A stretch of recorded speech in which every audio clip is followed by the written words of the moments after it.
السلام علیکم ورحمۃ اللہ وبرکاتہ۔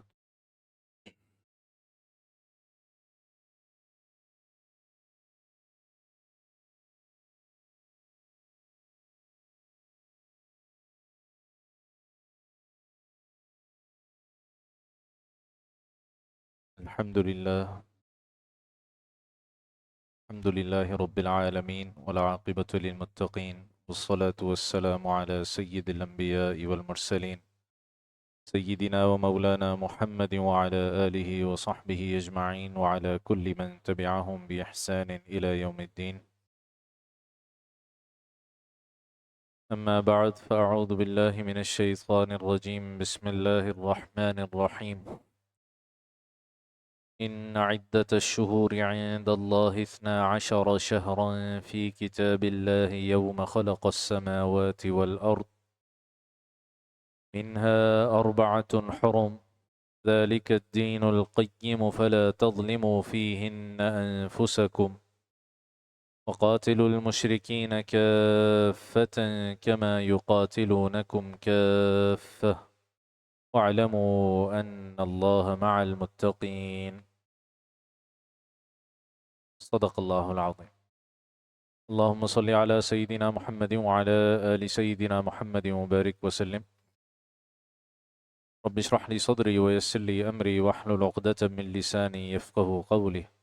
اللہم آتنا حبک وحب نبیک وحب من یحبک وحب عمل الذی یبلغنا حبک، آمین یا رب العالمین۔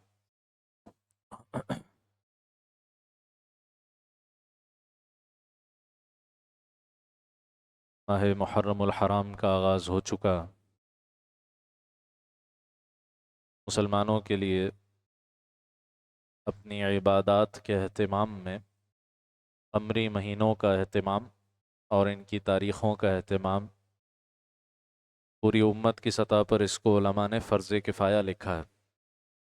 پوری امت پر یہ فرض کفایہ ہے کہ وہ قمری مہینوں کی جو چاند کی رؤیت ہے اس کا بھی اہتمام کریں اور اس اعتبار سے اپنی عبادات کے لیے تعین کریں۔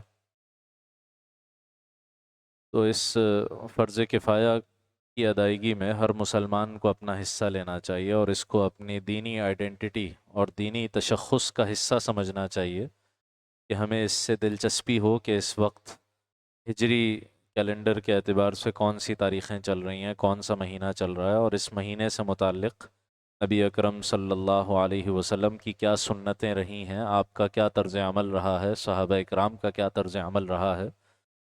اس سے دلچسپی ہونا یہ ایک مسلمان کی پہچان ہے، مسلمان کی شان ہے۔ اور اگر اس سے کسی قسم کی کوئی دلچسپی ہی نہ ہو، نہ کبھی یاد رکھنے کا اہتمام کیا جاتا ہو، نہ اس کی طرف کوئی دھیان جاتا ہو کہ کون سا مہینہ چل رہا ہے اور کون سی تاریخ چل رہی ہے، تو گویا یہ اسلام سے ہی عدم دلچسپی کا مظاہرہ ہے۔ خطرناک بات، بالخصوص جب مہینے بھی وہ ہوں جن کو اشہر حرم کہا گیا، حرمت والے مہینے، اور ان میں بھی بالخصوص افضل ترین مہینہ ہو محرم الحرام کا مہینہ، تو دلچسپی اور زیادہ بڑھنی چاہیے۔ قرآن حکیم نے ان حرمت والے مہینوں کے بارے میں کیا کہا، یہ ہم الحمدللہ اس سے پہلے بھی تفصیل سے دیکھ چکے ہیں، جب ماہ ذوالقعدہ کا آغاز ہوا تھا، پھر اس کے بعد ماہ ذوالحجہ آیا تھا، اور اب یہ محرم کا مہینہ۔ تو ان حرمت والے مہینوں کے موسم میں سورہ توبہ کی آیت نمبر 36 اکثر پڑھی جاتی ہے اور اس کا اہتمام ہوتا ہے، اس کا بیان ہوتا ہے۔ اللہ تعالیٰ فرماتے ہیں اعوذ باللہ من الشیطان الرجیم، بسم اللہ الرحمن الرحیم، ان عدت الشہور عند اللہ 12 شہرا فی کتاب اللہ یوم خلق السماوات والارض۔ حقیقت یہ ہے کہ اللہ کے نزدیک مہینوں کی تعداد 12 ہے، جو اللہ کی کتاب یعنی لوح محفوظ کے مطابق اس دن سے نافذ چلی آتی ہے جس دن اللہ نے آسمانوں اور زمین کو پیدا فرمایا۔ تو چاہے شمسی کیلنڈر ہو چاہے قمری کیلنڈر ہو، مہینے 12 ہی ہیں۔ سورج کے نظام سے بھی ہماری بعض عبادات جڑی ہوئی ہیں، جیسے نماز کے اوقات کا تعین سورج کے حساب سے ہوتا ہے، لیکن اکثر جو ہماری عبادات ہیں ان کا تعلق چاند کے ساتھ ہے، چاہے وہ حج کی عبادت ہو، چاہے وہ روزے کی عبادت ہو، چاہے وہ زکوٰۃ کی عبادت ہو۔ زکوٰۃ کی ادائیگی بھی سال گزرنے اور جو قمری تاریخ ہے زکوٰۃ کی ادائیگی کی، اس تاریخ کے آنے کے ساتھ جڑی ہوئی ہے۔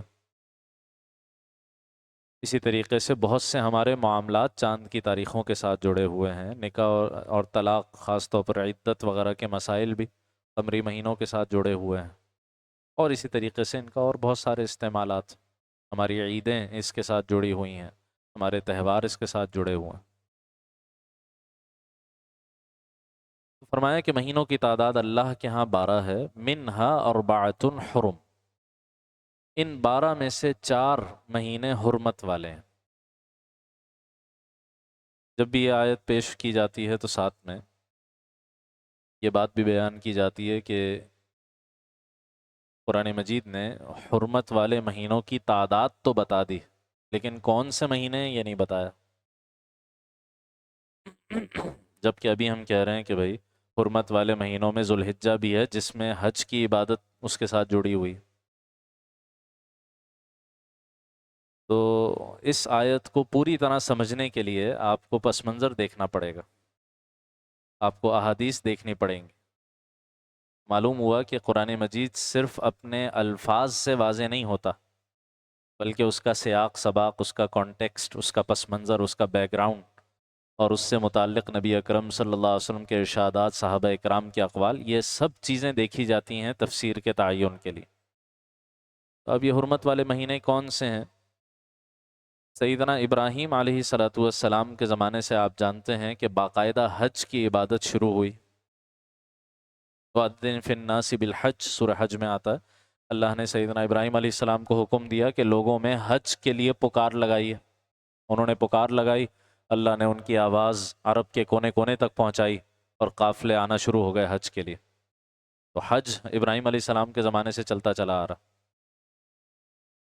عرب کا مسئلہ یہ تھا کہ چونکہ وہ صحرائی علاقہ اور وہاں بدو قبائل آباد تھے، اور عرب میں کوئی مرکزی حکومت، کوئی مرکزی فوج، ٹھیک ہے، کوئی مرکزی لا انفورسمنٹ ایجنسیز، اس کا کوئی کانسیپٹ نہیں تھا۔ صرف ایک چیز حفاظت کرنے والی تھی، وہ تھی حدود حرم۔ حدود حرم میں ابراہیم علیہ السلام کے زمانے سے اور آج تک یہی ہے، قیامت تک یہی حکم ہے کہ وہاں کسی انسان تو کیا، کسی جانور کا شکار نہیں ہو سکتا، کسی پتے کو نہیں توڑا جا سکتا، کسی کو نقصان نہیں پہنچایا جا سکتا۔ اب حدود حرم سے جیسے ہی قدم باہر نکلا، اب آدمی غیر محفوظ ہے، جس کا دل چاہے لوٹ لے، جس کا دل چاہے قتل کر دے، جس کا دل چاہے راہزنی اور ڈاکے کے ذریعے سے سب کچھ اس پر، اس کے مال و اسباب پر، اولاد پر، سب کچھ پر قبضہ کر لے، جو چاہے کرے۔ تو حدود حرم سے باہر ٹریولنگ تقریباً ناممکن ہو جاتی تھی۔ اب لوگوں نے حج کے لیے آنا ہے، لوگوں نے عمرے کے لیے آنا ہے۔ تو ابراہیم علیہ السلام کے زمانے سے یہ دستور چلا آ رہا تھا کہ 4 مہینے ایسے ہیں سال بھر کے کہ جن میں کسی قسم کا جھگڑا، کسی قسم کی لڑائی، اس پر پابندی ہوگی، تاکہ لوگ سہولت سے عمرے اور حج کے لیے آ سکیں۔ تو رجب کا مہینہ حرمت والا قرار دیا گیا، جو شعبان سے پہلے آتا ہے، اور یہ 3 مہینے حرمت والے قرار دیے گئے جو حج سے متعلق، کیونکہ ٹائم لگتا تھا۔ عام طور پر عرب کی بالکل آخری کنارے سے جو لوگ آتے تھے انہیں تقریباً مہینہ لگتا تھا اونٹ پر مکہ مکرمہ پہنچنے میں۔ تو حج سے 1 مہینہ پہلے حج کا مہینہ، اور پھر حج کے 1 مہینے بعد، تو ذوالقعدہ، ذوالحجہ اور محرم، یہ 3 مہینے حرمت والے مہینے قرار پائے۔ تو ایک تو ان کی خصوصیت یہ تھی ان 4 مہینوں کی کہ ان میں کسی قسم کا جھگڑا، کوئی جنگ، کوئی قتل و غارت گری، اس کی اجازت نہیں تھی۔ یہاں تک کہ مسلمانوں کے لیے جہاد پر بھی پابندی تھی، الا یہ کہ اس مہینے پہ کفار کی طرف سے حملہ ہو جائے تو جوابی کارروائی کی جا سکتی ہے، دفاعی جنگ کی جا سکتی ہے، لیکن پیش قدمی نہیں ہو سکتی مسلمانوں کی طرف سے۔ تو ایک تو یہ حکم تھا اس کے بارے میں۔ دوسرا اللہ تعالیٰ نے اس آیت میں آگے چل کے فرمایا کہ ذالک الدین القیم، یہی سیدھا دین ہے، فلا تظلموا فیہن انفسکم، لہٰذا ان مہینوں کے معاملے میں اپنی جانوں پر ظلم نہ کرو۔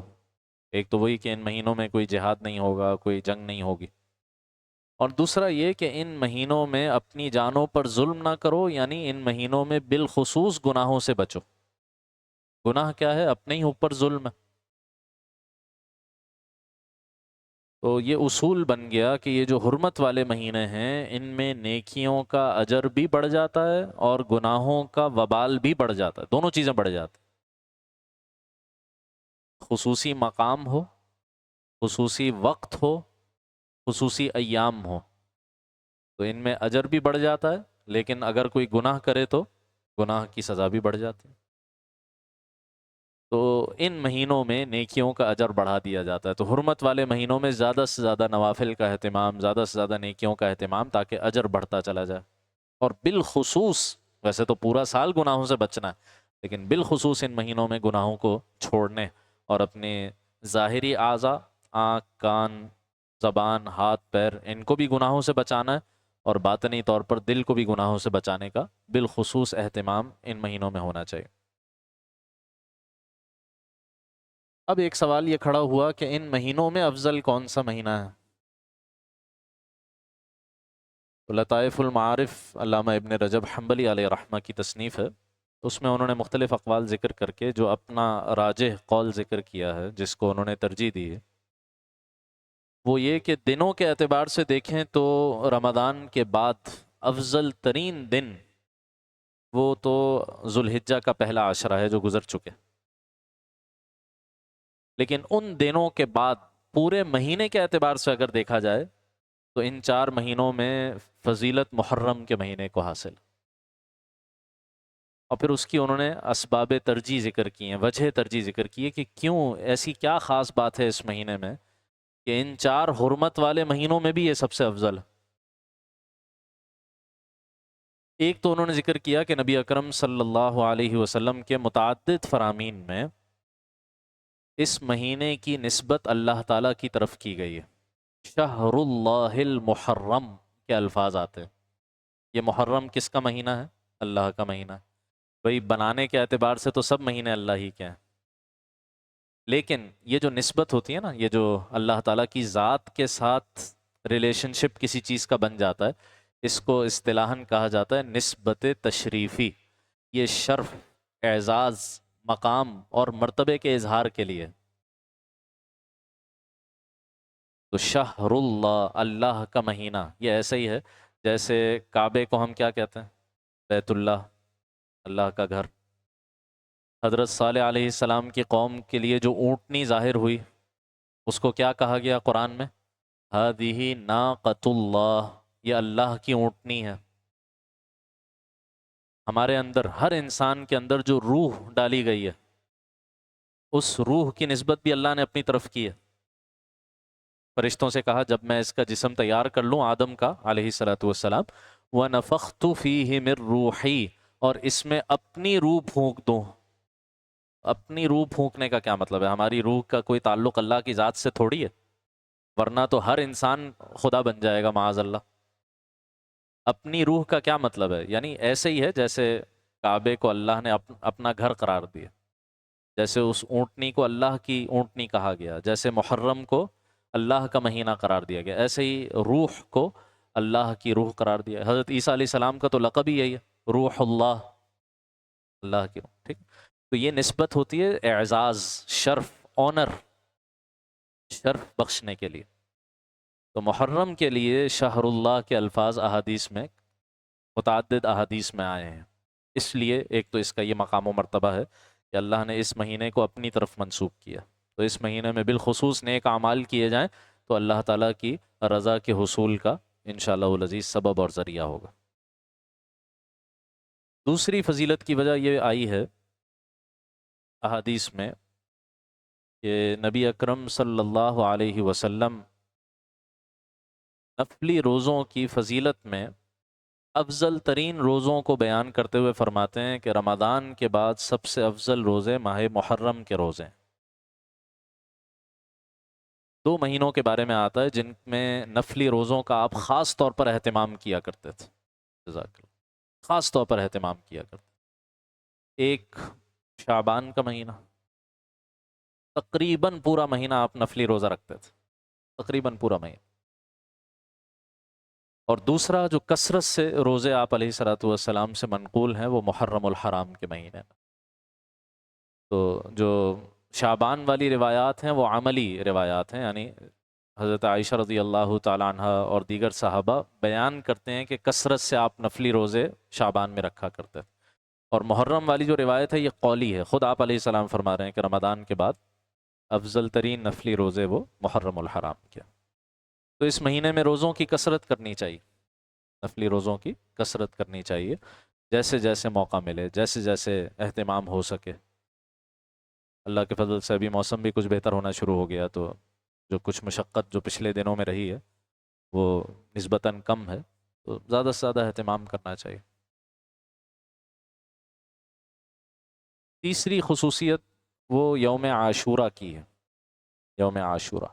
عاشورہ 10 محرم الحرام کو کہا جاتا۔ اچھا، اس بارے میں روایات بہت ساری ہیں، 10 محرم الحرام کی تاریخ میں کون کون سے تاریخی واقعات پیش آئے، اس بارے میں روایات بہت ہیں، لیکن اکثر غیر مستند روایات، اکثر۔ سب سے زیادہ مستند بات جو آئی ہے وہ جس تاریخی واقعے کے بارے میں آئی ہے وہ ہے فرعون کا اس دن غرق ہونا اور بنی اسرائیل کا نجات پانا۔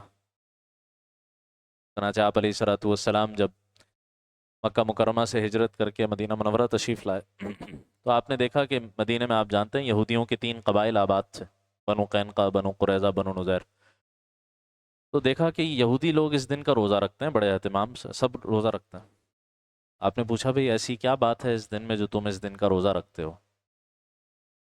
کہا کہ بھئی یہ وہ دن تھا جس دن حضرت موسیٰ علیہ السلام اور بنی اسرائیل کو فرعون سے نجات ملی، فرعون غرق ہوا سمندر میں اور بنی اسرائیل صحرائے سینا سے ہوتے ہوئے آگے نکلے۔ تو اس دن ہمارے آباء و اجداد پر اتنا بڑا اللہ نے انعام اور احسان کیا، اس کے شکرانے کے طور پر ہم اس دن نفلی روزے کا اہتمام کرتے ہیں۔ تو آپ علیہ الصلوۃ والسلام نے ارشاد فرمایا کہ دیکھو تمہاری نسبت موسیٰ علیہ الصلوۃ والسلام کے ہم زیادہ حقدار ہیں، ہم زیادہ ان سے قریب ہیں۔ تم نے تو ان کی شریعت کو بدل دیا، ان کی کتاب میں تحریفیں کر دیں، ان کے بعد آنے والے کتنے انبیاء کو تم نے شہید کیا، خود حضرت موسیٰ علیہ السلام کو تم نے کتنی ایذائیں اور تکلیفیں دیں، تو تم سے زیادہ تو حق ہمارا بنتا۔ تو آپ نے بھی اہتمام فرمایا، صحابہ اکرام کو بھی تلقین فرمائی کہ عاشورہ یعنی 10 محرم کا روزہ رکھا کریں۔ بعض مفسرین اور فقہا کی یہ بھی رائے ہے کہ جب تک رمضان کے روزے فرض نہیں ہوئے تھے، رمضان کے روزے ہجرت کے دوسرے سال میں فرض ہوئے ہیں، اس سے پہلے پہلے تک محرم کا روزہ فرض تھا۔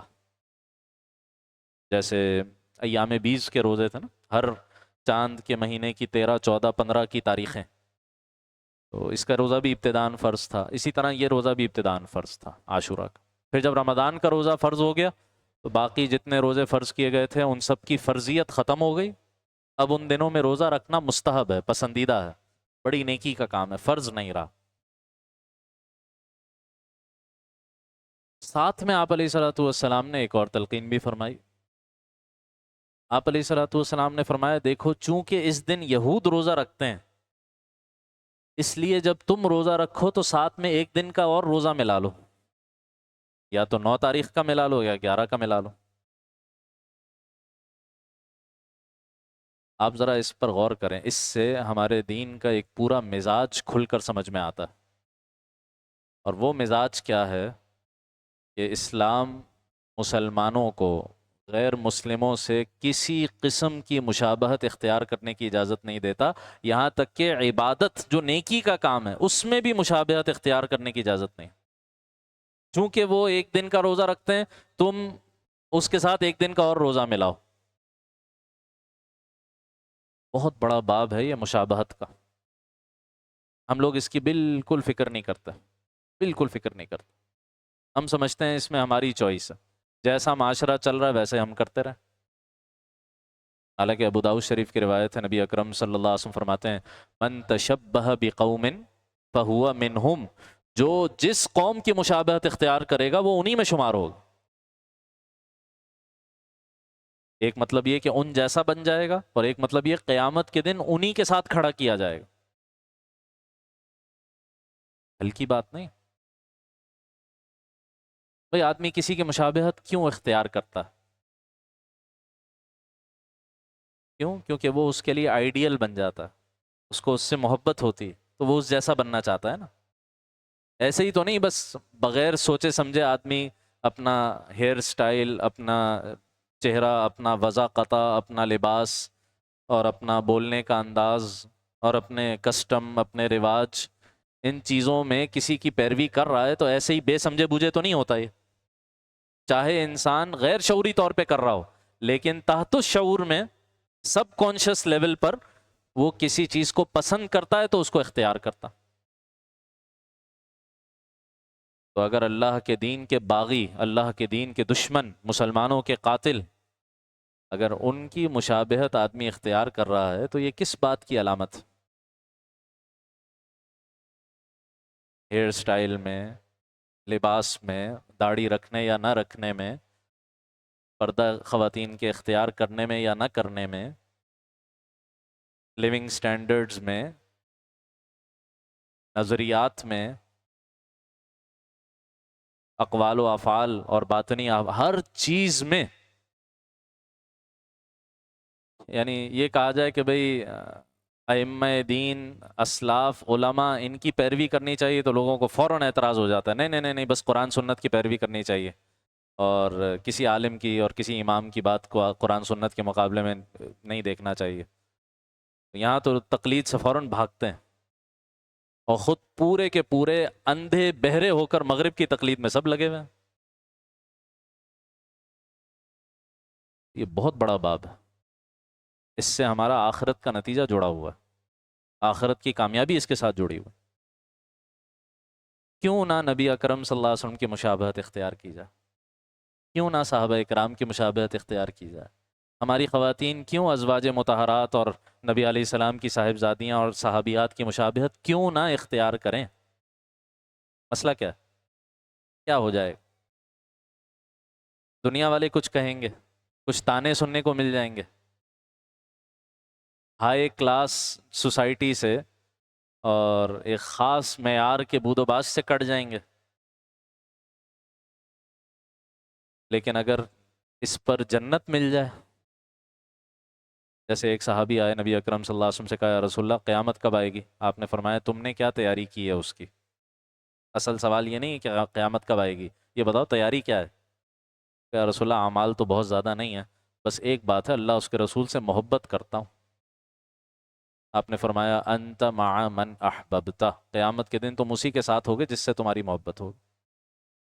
صحابہ کہتے ہیں اس سے زیادہ نبی علیہ السلام کے کسی فرمان پر ہمیں خوشی نہیں ہوئی تھی جتنا اس فرمان پر خوشی ہوئی کہ ہمارے اعمال تو اس درجے کو نہیں پہنچ سکتے جو نبی علیہ السلام اور ابو بکر اور عمر رضی اللہ تعالیٰ عنہما جیسے اعمال ہیں، لیکن ان کی مشابہت اختیار کر کے، ان سے محبت کر کے ہم ان کے ساتھ قیامت کے دن جنت میں جا سکیں گے۔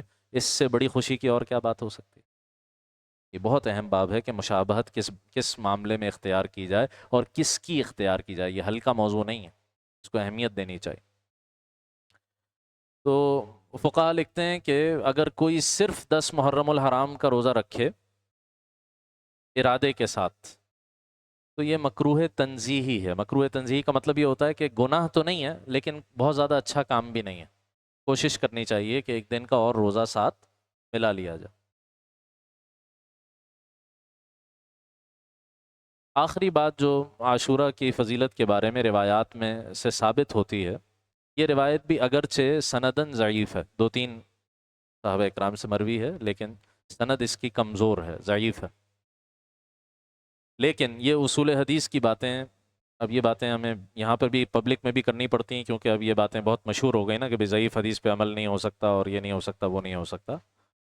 تو نہیں، ضعیف حدیثیں بھی ایک طرح کی نہیں ہوتی، 15 طریقے کی ہوتی، 15 اقسام ہیں، ان میں سے بعض پر عمل ہو سکتا ہے، بعض پر نہیں ہو سکتا۔ کچھ خاص سرکمسٹانسز بن جائیں تو صرف ضعیف روایت ہو اور کوئی چیز اس بارے میں منقول نہ ہو تو ضعیف روایت پہ بھی حکم لگ جائے گا اور اس پر عمل ہو جائے گا، بہت سارے اس کی تفصیلات ہیں اور تقسیمات۔ تو یہ جو ضعیف روایت ہے اس پر 1400 سال سے صلحائے امت نیک لوگوں کا عمل چلتا چلا آ رہا ہے۔ تو تعامل جب کسی حدیث کا 1400 سال سے چلتا چلا آ رہا ہو، اگر اس کی سند میں ضعف اور کمزوری بھی ہو تب بھی وہ قابل قبول ہوتی ہے، اس پر عمل کیا جا سکتا۔ ہاں، اس کو سنت سمجھ کر لازمی اختیار کرنا یہ اس کو بدعت بنا دے گا۔ تو بغیر لازم سمجھے ہوئے، بغیر مسنون سمجھے ہوئے اگر اس پر عمل کوئی کرتا ہے تو اس کی گنجائش ہے۔ وہ بات کیا ہے کہ بعض روایات میں، ضعیف روایات میں اس بات کا ذکر آیا ہے کہ جو شخص عاشورہ کے دن یعنی 10 محرم الحرام کے دن گھر والوں پر رزق میں کشادگی اختیار کرے، یعنی عام طور پر جس طرح کا کھانا گھر میں بنتا ہے اس سے کچھ بہتر معیار کا بنا لے، تو اللہ تعالیٰ سال بھر اس کے رزق میں برکت عطا فرمائیں گے۔ تو اب اس چیز کو لازمی سمجھنا، مسنون سمجھنا یا کسی خاص قسم کا متعین کھانا ہی بنانا، ان چیزوں کا کوئی بیان نہ کتاب و سنت میں ہے نہ اسلاف میں ہے، کہیں نہیں۔ صرف جتنی بات آئی ہے اس کو اس حد تک رکھنا چاہیے، اور چونکہ روایت کمزور ہے اس لیے اس کو لازمی سمجھ کے، مسنون سمجھ کے اس پر عمل نہیں کیا جا سکتا۔ ہاں، کوئی ویسے ہی اس کو یہ سمجھ کر کہ روایت اگرچہ کمزور ہے لیکن امت کا اس پر عمل ہوتا چلا آ رہا ہے، 1400 سال سے صلحاء اس پر عمل کرتے آئے ہیں، اس وجہ سے میں بھی کر لوں، تو اللہ کی ذات سے امید ہے کہ انشاءاللہ اس طرح کرنے سے رزق میں برکت کا اہتمام ہوگا، انشاءاللہ امید کی جا سکتی۔ لیکن ہر چیز کو اس کے مقام پر رکھنا چاہیے اور اعتدال کے ساتھ اس کو اختیار کرنا چاہیے۔ یہ وہ باتیں ہیں جو محرم الحرام کے فضائل کے بارے میں یا تو قرآن مجید میں آئی ہیں یا صحابہ اکرام سے منقول ہیں۔ نبی علیہ الصلوۃ والسلام کی احادیث جو صحابہ اکرام سے منقول ہیں ان میں یہ باتیں آئی ہیں۔ اس کے علاوہ خود 10 محرم الحرام کے بارے میں بہت ساری جو باتیں آئی ہیں کہ آدم علیہ السلام کی اسی دن پیدائش ہوئی یا ان کا نزول اسی دن ہوا زمین پر، یا اور بہت سارے تاریخی واقعات، وہ سب کمزور روایات میں ہیں، جو غیر مستند روایات میں ہیں، تو ان پر بھروسہ نہیں کیا جا سکتا، یقین کے ساتھ نہیں کہا جا سکتا کہ اس دن یہ سارے واقعات ہوئے جو اس کی طرف منسوب ہے۔ باقی سیدنا حسین رضی اللہ تعالیٰ عنہ کی شہادت 10 محرم الحرام کی تاریخ کے دن ہونا، اس سے یہ حضرت حسین رضی اللہ تعالیٰ عنہ کے فضائل اور مناقب میں سے ہے کہ اللہ تعالیٰ نے ان کی شہادت اس دن مقدر فرمائی، جو پہلے سے فضیلت والا دن چلا آ رہا تھا۔ بعض لوگوں کا خیال ہوتا ہے کہ اس واقعے کی وجہ سے یہ افضل ہو گیا، نہیں، یہ بات تو ہم نبی اکرم صلی اللہ علیہ وسلم کی احادیث میں دیکھ رہے ہیں۔ آپ علیہ الصلوۃ والسلام کے زمانے میں اس کی فضیلت کا بیان ہو رہا ہے، اور واقعہ کربلا تو 50 سال بعد آپ علیہ الصلوۃ والسلام کے ہوا ہے نا، تو یہ تو حضرت حسین رضی اللہ تعالیٰ عنہ کے فضائل اور مناقب میں یہ بات شامل ہو جائے گی کہ اللہ تعالیٰ نے ان کے مقام و مرتبے کے اظہار کے لیے یہ دن منتخب فرمایا ان کی شہادت کے سانحے کے لیے۔ تو اس اعتبار سے باقی جو کچھ بیان کیا جاتا ہے اس دن کے اعتبار سے، اس کی قرآن و سنت کے اندر کوئی ثبوت، کوئی حیثیت نہیں ملتی۔ باقی سیدنا عمر فاروق رضی اللہ تعالیٰ عنہ کی شہادت جو یکم محرم الحرام کو واقع ہوئی، تو یہ بھی ان کے مقام و مرتبے میں ہے کہ اگرچہ ان پر قاتلانہ حملہ تو ذوالحجہ کے مہینے کے آخر میں ہوا تھا، لیکن 2-3 دن بعد ان کی شہادت واقع ہوئی یکم محرم الحرام کی تاریخ میں، تو یہ بھی ان کے مناقب میں سے ہے، یکم محرم الحرام کو ان کی شہادت واقع ہوئی۔ اور سیدنا عمر رضی اللہ تعالیٰ عنہ کا انشاءاللہ تفصیلی تذکرہ پھر کبھی کریں گے۔ مختصراً یہ کہ وہ واحد صحابی جن کے بارے میں نبی اکرم صلی اللہ علیہ وسلم کا یہ فرمان کہ لو کان بعدی نبی لکان عمر، اگر میرے بعد کوئی نبی ہوتا تو عمر ہوتا، اس سے بڑھ کر اور کوئی شان ان کی نہیں ہو سکتی کہ میرے بعد اگر کوئی نبی ہوتے تو عمر ہوتے۔ یہی وجہ ہے کہ ان کے موافقات عمر کسے کہتے ہیں کہ سیدنا عمر رضی اللہ تعالیٰ عنہ کی ایک رائے بنی کسی شرعی مسئلے میں، اور اللہ تعالیٰ نے ان کی رائے کے مطابق وحی نازل فرما دی۔ ایسا باطن کا تزکیہ ہوا تھا اور ایسا ان کا مزاج شریعت کے ساتھ سنکرونائز ہو گیا تھا، مل گیا تھا کہ وہ سوچتے تھے کہ ایسا ہونا چاہیے، اور ظاہر ہے شریعت تو اللہ کے ہاں پہلے سے طے ہے، تو حکم نازل ہو جاتا تھا اس کے موافق۔ اور فاروق کا لقب پایا جب سیدنا عمر رضی اللہ تعالیٰ عنہ نے اسلام قبول کیا تو بیت اللہ میں کھل کر مسلمانوں نے آ کر باجماعت نماز پڑھنے کا اہتمام کرنا شروع کیا۔ اس سے پہلے دار ارقم میں نمازیں ہوتی تھیں، بیت اللہ میں فتنے کی وجہ سے مشرکین کے تنگ کرنے کے خوف سے مسلمان وہاں نہیں جاتے تھے، لیکن سیدنا حمزہ رضی اللہ تعالیٰ عنہ اور سیدنا عمر رضی اللہ تعالیٰ عنہ کے قبول اسلام کے بعد کھلے عام نمازیں ہونے لگی، اور حق اور باطل میں فرق کرنے والا فاروق، یہ لقب سیدنا عمر رضی اللہ تعالیٰ عنہ کا ہوا۔ تمام انسانیت میں انبیاء علیہم السلام کو چھوڑ کر اور صدیق اکبر رضی اللہ تعالیٰ عنہ کو چھوڑ کر افضل ترین انسان، جن کی فقاہت، جن کی ذکاوت اور آپ کہیے کہ انٹیلیجنس، بریلینس، جن کا روب، جن کا دبدبہ، اللہ کے دین کے لیے غیرت، جلالت شان، اس کا بیان چہار دانگ عالم میں ہے، جن کے عدل اور انصاف سے اللہ نے زمین کو بھر دیا اور جن کے ذریعے سے اللہ سبحانہ و تعالیٰ نے دین کے دشمنوں کو ذلیل و رسوا کیا، وہ درویش صفت آدمی کہ جس نے 22 لاکھ مربع میل سلطنت پر حکومت کی، اور حال یہ تھا کہ ایک رومی سفیر آیا، مسلمانوں سے پوچھا کہ میں تمہارے خلیفہ سے ملنا چاہتا ہوں، سمجھ رہا تھا کوئی بڑا قصر ہوگا، کوئی بڑا محل ہوگا، وہاں بیٹھے ہوں گے، تو لوگوں نے کہا کہ وہ ابھی اپنے قصر خلافت میں موجود نہیں ہے، یعنی اپنے گھر میں موجود ہے۔ پوچھا بھائی کہاں ہے؟ وہ بیت المال کا ایک اونٹ گم ہو گیا ہے، وہ تلاش کرنے کے لیے گئے ہوئے۔ وقت کا خلیفہ، 22 لاکھ مربع میل حکومت، سلطنت پر حکومت کرنے والا، بیت المال کا اونٹ تلاش کرنے گیا ہوا۔ تو وہ سفیر بھی لوگوں کے ساتھ تلاش کرنے گیا کہ بھئی چلو دیکھتے ہیں کدھر ہے، تو تلاش کرتے کرتے دیکھا ٹھیک دوپہر کا وقت تھا، چلچلاتی دھوپ، اور ایک درخت کے سائے میں پتھر کو تکیہ بنا کے یا اپنے کوڑے کو تکیہ بنا کے، اور حضرت عمر رضی اللہ تعالیٰ عنہ آرام فرما رہے ہیں صحرا کی زمین پر، ایک درخت کے سائے میں آرام فرما رہے ہیں۔ اور وہ سفیر کہتا ہے کہ عمر، تم نے زمین کو عدل و انصاف سے بھر دیا، اس لیے تم یہاں کھلے آسمان تلے بغیر کسی خوف کے، بغیر کسی خطرے کے سو رہے ہو۔ ہمارے حکمران لوگوں پہ ظلم کرتے ہیں، ان کو بڑی بڑی قلعے کی دیواروں کے اندر بھی نیندیں نہیں آتی۔ یہ عدل و انصاف حضرت عمر رضی اللہ تعالیٰ عنہ کا، رضی اللہ تعالیٰ عنہ، کہ نبی علیہ الصلاۃ والسلام کے روضہ اطہر کی زیارت کو کوئی جائے تو اس وقت تک آگے نہیں بڑھتا جب تک کہ صدیق اکبر اور فاروق اعظم رضی اللہ تعالیٰ عنہما دونوں کو سلام نہ کرے، اس وقت تک آگے نہیں بڑھتا۔ باقی تذکرے ان کے بے شمار ہیں، مناقب ان کے بے شمار ہیں، انشاءاللہ آئندہ کچھ نشستوں میں کوشش کریں گے کہ تفصیل کے ساتھ عرض کریں، جس میں ہمارے لیے بھی سیکھنے کے بہت سامان ہیں، ہمارے حکمرانوں کے لیے ایک پورا رول ماڈل ہے، اور ہمارے بچوں کے لیے تربیت کا بھی بہت بڑا سامان ہے۔ انشاءاللہ العزیز زندگی رہی تو آگے تفصیل کے ساتھ دیکھیں گے۔ ایک اعلان یہ سماعت فرما لیجیے کہ عام طور پر ہماری اس مسجد میں ہر شمسی مہینے کا جو تیسرا ہفتہ ہوتا ہے، تیسرا سیٹرڈے ہوتا ہے، اس میں اصلاحی شب کا انعقاد ہوتا ہے۔ رات نماز عشاء سے صبح نماز اشراق تک کی ترتیبات ہوتی ہیں، اصلاحی اور خانقاہی۔ تو اس ہفتے وہ منعقد نہیں ہو سکیں گی، بلکہ اگلا جو بدھ آ رہا ہے، جو 8 اور 9 محرم کی درمیانی رات ہوگی، 9 محرم شروع ہو جائے گی مغرب سے، تو بدھ کی رات کو انشاءاللہ یہ اصلاحی شب یہاں پر منعقد ہوگی حضرات کے لیے۔ تمام احباب سے گزارش ہے کہ اس میں ضرور شرکت فرمائیں۔ انشاءاللہ مختلف بیانات بھی ہوں گے اور اصلاحی ترتیبات بھی ہوں گی۔ اللہ تعالی ہم سب کو اپنے دین کی سمجھ عطا فرمائے، اس کے مطابق عمل کی توفیق عطا فرمائے۔